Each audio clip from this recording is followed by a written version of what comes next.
The Rolex Sydney-Hobart race is a 365-day exercise in how to prepare yourself for an ultimate human adventure. It is one of the great ocean races, and it is one of the toughest. It's just brutal out there, you know, but that's also part of the magic of the race, because you know, it means when you're finished, it's just like we have conquered this race this year.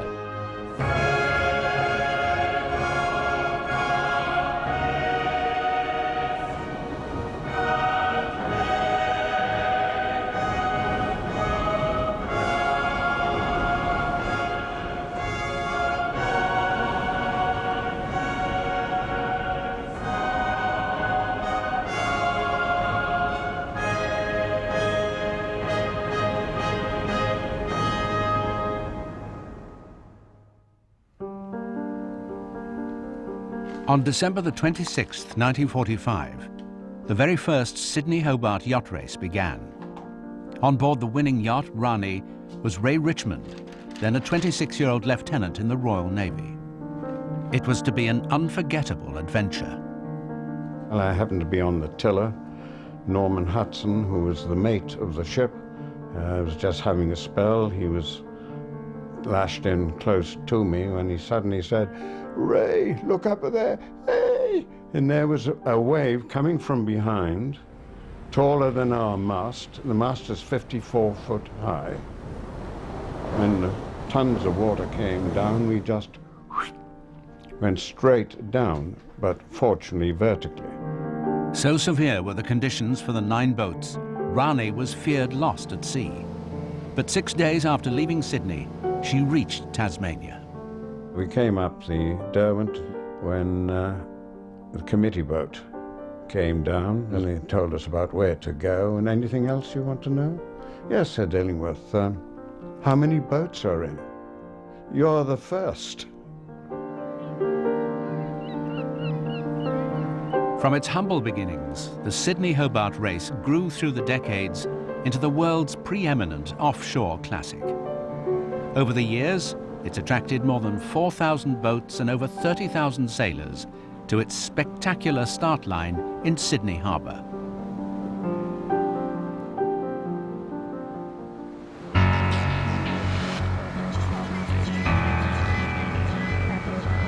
Stand by and attack. In this, the 60th Rolex Sydney-Hobart, Sean Langman's AAPT are working hard to write their place in history.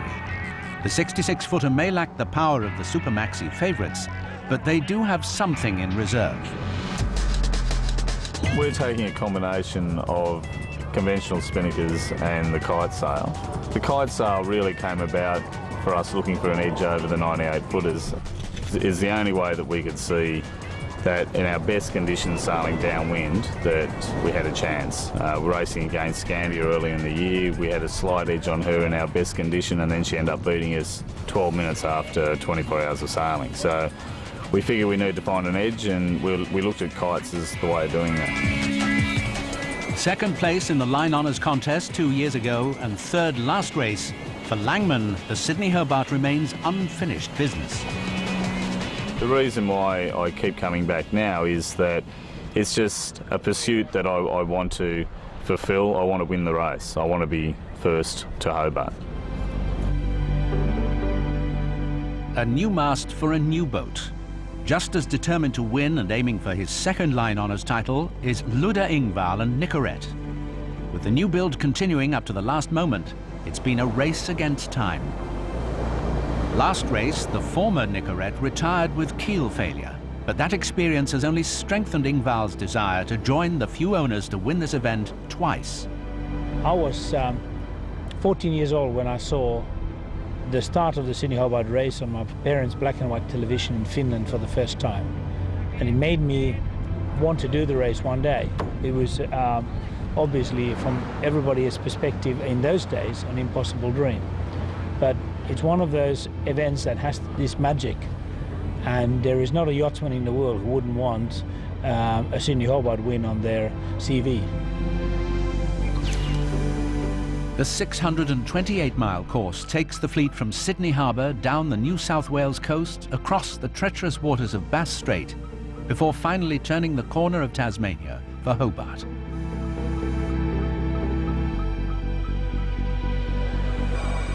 The countdown to the start has begun, and race chairman Tim Cox prepares the crews for what is to come. Good morning, ladies and gentlemen. For those who've been with us in the previous 2 years, we haven't needed foul weather gear, and it's been sunny and a very pleasant ride to Hobart in a relaxed mode. That's over. The weather this year has the potential to be adverse and demanding. At the home port of last year's winners, Scandia, a final briefing between owner Grant Warrington, designer Don Jones and the watch leaders. Certainly boat breaking capabilities. But we do know we're strong, so if we've got to push the other guys to make them break first, we're pretty happy with our boat. So we know we've done a lot of miles, as Don said. So Yeah, I think our advantage this year is really going to be the fact that we're so comfortable with the boat. We're so used to the boat. We've all done so many miles on the boat that we know how it reacts in all different wind conditions and different wind angles. You don't sort of lie in the bunk and not get any rest because you're worried about whether the thing's going to fall in half, or whether the mast's going to crash down around your ears or something like that. We're just more comfortable with our package a year down the track. If we're there early in the morning, we're probably going to have a really good breeze all the way through to the finish. So the first boat to Tasman Island will win the race. There'll be no fear. I think so. No fear sailing. For me, this is the 17th time to Hobart, and to tell the truth, I don't know what else you'd do at Christmas time. Sydney, and the morning of the start. It's the day after Christmas, and at 1:10 p.m, the Rolex Sydney Hobart will become Australia's biggest sporting event. Stuart Thwaites and his 98-footer Konica Minolta are the bookies' pre-race favourites. At the Cruising Yacht Club of Australia in Rushcutters Bay, anticipation mixes with nervous excitement.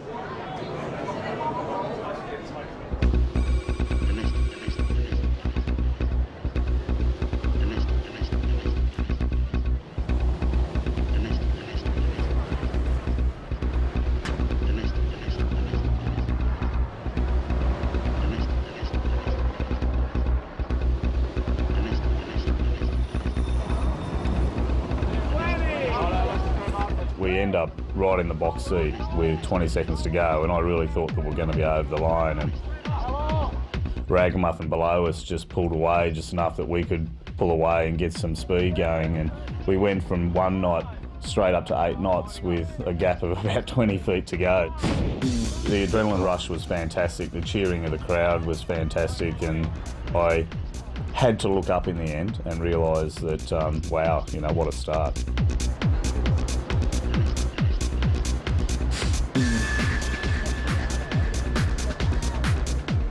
Nicorette, boys, on hard cameras. 7 on its sail. But our strategy was to stay in free wind, let the boat do the talking, let her get up to speed. Yeah. And when we got the header, we actually were able to nip just behind Scandia in second place and tack over to starboard, and that's what put us in the first place. Go, Scandia. Chase is on. Take chase. You ready? Nicorette, towards the entrance, actually came across on port tack, took our stern as well, but then they got a really nice little right-hander that we would have had to 2-tack to get into, so they just pipped us right at the last moment. So anyway, we got out nice and clean. We're happy with the result. We're only a couple of seconds behind it. Upstaging her Super Maxi rivals, Nicorette is first out of the harbour as the fleet gives chase. Going on board Tarjay.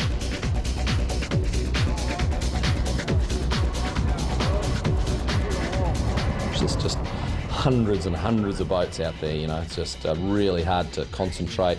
Communicating with the crew is very difficult. It's a very, very busy time out there.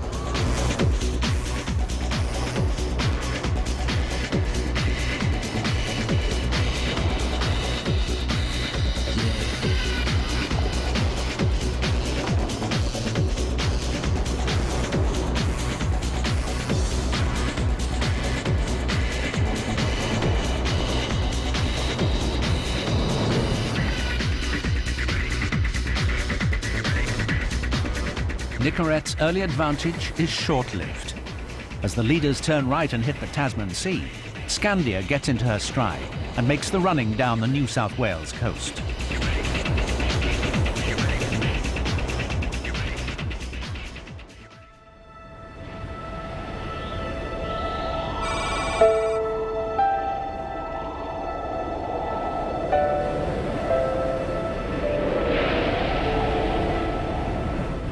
My vivid memories of '98 is one, the noise of the storm. That'll never leave me, the screaming of the storm, and also the radio. The panic, sheer panic over the two-way radio was just, again, something that will never, ever leave me. They will abandon ship, over. In 1998, the Sydney-Hobart fleet was hit by the most brutal conditions in the race's history. We got into the life rafts, and about a minute and a half later the boat sank. We spent the night basically bailing, being tipped upside down, which is a worst experience I think I can remember of that whole thing, tipping upside down, the pitch black dark. The following day it actually did moderate a little bit. A plane flew over, we fired a flare off, and the plane did see us in the end. But sometime after that, there's nothing sweeter than the sound of a big helicopter coming at you.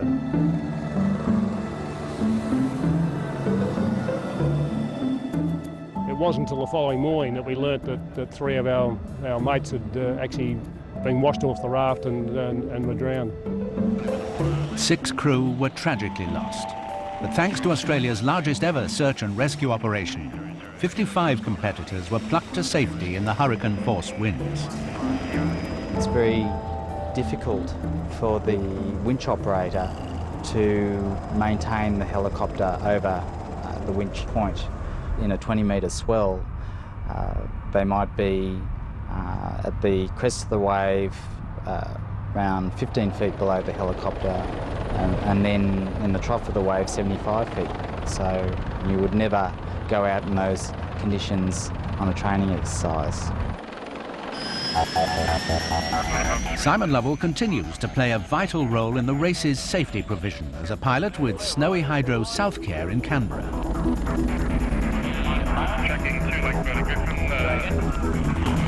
Emergency assistance is coordinated through the Australian Maritime Safety Authority. Depending on the incident, helicopters, planes or motor launches can be sent to effect a rescue within moments of a distress call. All part of the most comprehensive emergency backup to any offshore yacht race in the world.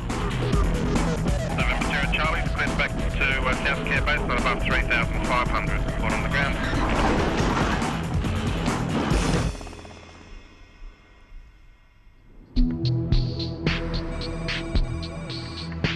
Lacking the conditions for her kite sail, AAPT heads east further into the Tasman Sea, looking for breeze. We were running very, very quickly, and we knew if we stayed to the left of the fleet, we'd have more wind. So initially we stayed to the left of the fleet because we wanted to press the big boats, and we figured if we pressed the big boats and we were there with them being the little 66-footer, it would make them push a bit harder, and possibly the other guys could have some sort of breakdown, torn sail or something, which would slow them down. Closer to the shore and a few miles ahead is Nicorette, but it's no plain sailing for Luda Ingvar and his crew.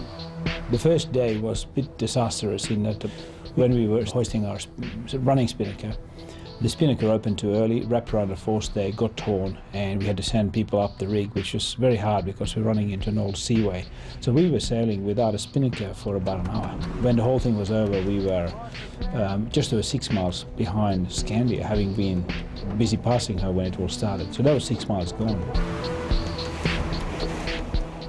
we're really impressed with our speed. You know, we thought Nicorette would be faster downwind, but we're actually able to hold them off without any problem at all. And they actually had a spinnaker. They tore a spinnaker at one stage, and then Konica tore a spinnaker, and we had a nice new one purpose-built for the race, and it was just perfect for the conditions. Full size and a slightly heavier cloth, so we just carried that the whole time while they were putting up sails and breaking them and, you know, having some trouble. So that got us into quite a handy little lead, you know, by the time we got into Bass Strait. Scandia's time in front is soon under threat as Stuart Thwaites and Konica Minolta make up the 3-mile gap between them. The two 98-footers racing boat length for boat length. The predicted harsh conditions have started to develop, and it's the smaller boats who are feeling the worst of the low-pressure system. With potentially storm-force winds expected in Bass Strait, the skippers are faced with making the tough decision whether to turn back and abandon the race.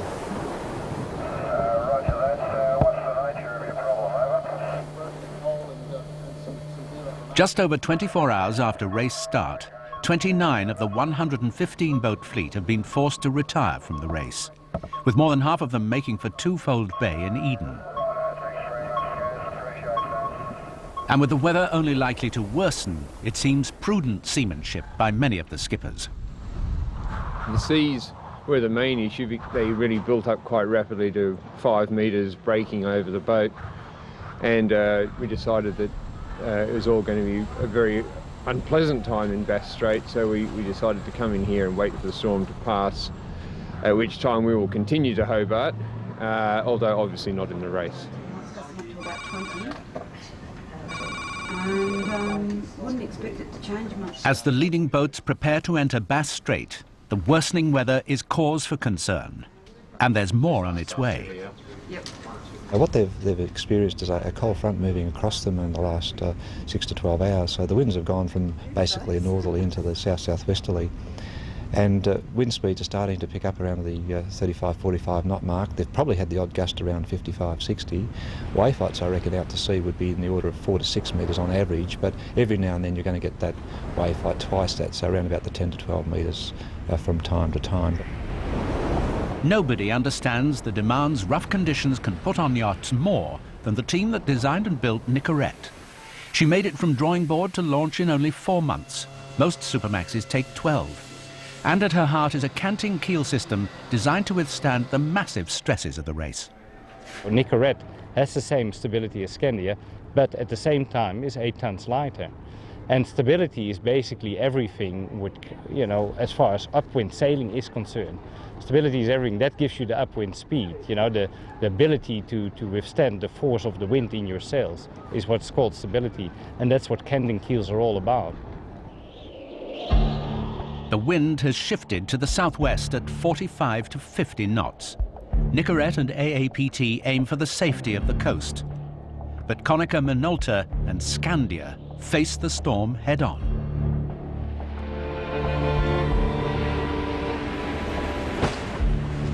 We're on this port tack in, and all of a sudden, wham! We went over a wave. I was actually in the bunk, and what turns out had happened is the 2 hydraulic keel rams had snapped in half, and the keel flung back across and you know, locked on the opposite side, and the boat rolled over it to about a 40-degree heel, and the crew were flung out of their bunks downstairs, and obviously we scrambled up on deck to pull the sails down, and you know, we knew the race was over. It was just the most deafening, you know, carbon fibre crunching noise you can imagine. The keel is still swinging freely, unable to be stabilised. The likely scenario is that the keel will eventually detach itself from the hull, at which time we will obviously capsize. The keel then, although it was lodged on one side, it started to break loose again, and then it started flopping from side to side, and the boat was rolling, and we thought, like, this is really quite bad now. We're going to have to, you know, get off the boat. Mayday, mayday, mayday. Scandia, Scandia, Scandia. Yeah, we are going to deploy the mast. As Scandia's situation worsens, the police launch Van Diemen is dispatched. But at more than 90 miles out to sea, it won't be easy. This rescue is the worst one I've done. We were looking at 8 and 9 metre seas, 40, 45, 50 knot winds, And at one stage there, we were nearly back to neutral and surfing down the waves doing about 20, 23 knots. You know, and you've got to really hang on to it then. But we had to get there at the same time. All 16 of the crew are safely rescued. But for Grant Warrington, it's the end of his Sydney Hobart for this year, and Scandia must await the long tow back to land.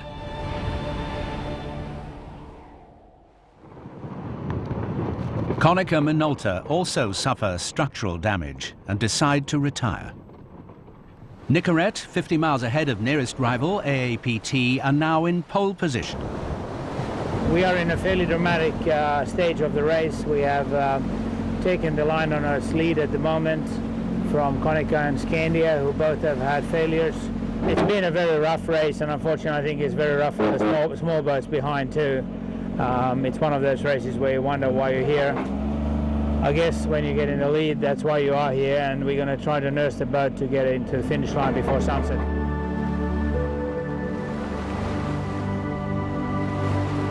As the fleet leaves the challenging waters of Bass Strait, the storm-forced winds of the last 24 hours begin to abate, and the competitors continue their passage through the Tasman Sea.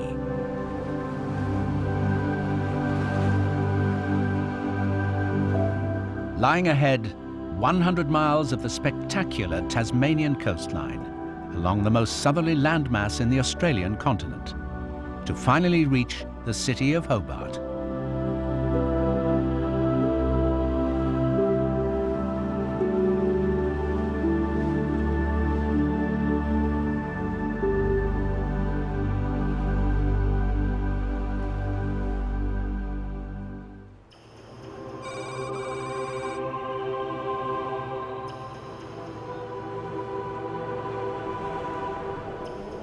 After the toughest race for nearly a decade, Nicorette make a triumphant entrance into the Derwent River.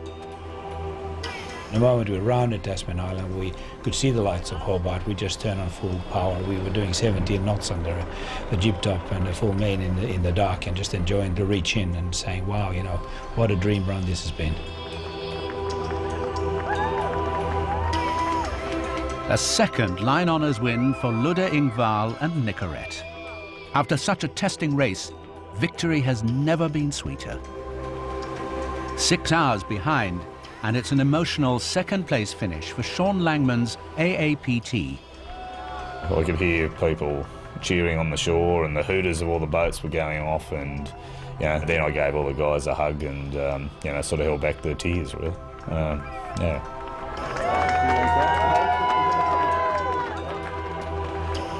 So gruelling has this year's Rolex Sydney Hobart been that only half the fleet have made that final right turn into Storm Bay. Nicholas Likiadopoulos' 55-footer Era finishes in 3 days, 2 hours, but must wait to see if they're quick enough to take handicap honours. Over the next 5 days, the remaining boats arrive in Hobart and are greeted with a traditional Tasmanian welcome, as heartfelt for the last boat in as for the first.